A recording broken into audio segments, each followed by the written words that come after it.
Hello বন্ধুরা, আসসালামু আলাইকুম। আমরা গিয়েছিলাম কক্সবাজার। হোটেলে গিয়ে সোজা চলে গেলাম সাগর পাড়ে।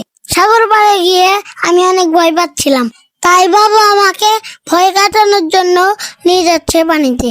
যত পানির দিকে যাচ্ছি তত আমি আরো ভয় পাচ্ছি। বাবা আমাকে পানিতে দাঁড় করিয়েছে।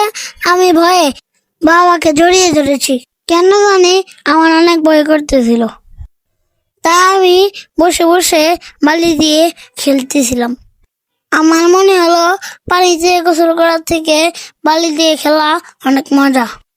তারপরে বালিতে আমার নামটা লিখতেছিলাম। বাবা আমার কাছে বসে দেখতেছিল। আমার মতন কে কে আছেন কক্সবাজার গিয়ে পানিতে না গোসল করে বালিতে মজা করেছেন জানাবেন। তারপরে আমরা ফ্রেশ হয়ে চলে গেলাম কেনাকাটা করার জন্য। আম্মু সবার জন্য টুকটাক কিছু কিনছিল। আমরা দেখছিলাম শামুকের তৈরি জিনিসগুলো কত সুন্দর নিখুঁত ভাবে বানানো হয়েছে। চলে গেলাম শুটকির কাছে। কক্সবাজার গিয়েছি, শুটকি মাছ না কিনলে কি হয়। রাতের বেলায় সাগর পাড়ে দেখি এক মামা ঝিলিমিলি বেলুন বিক্রি করতেছে, তাই আমি একটু ভিডিও করে নিলাম। তারপরে চলে গেলাম খেলাধুলা করার জন্য। কক্সবাজার গিয়ে কে কে এই খেলাটা খেলেছেন?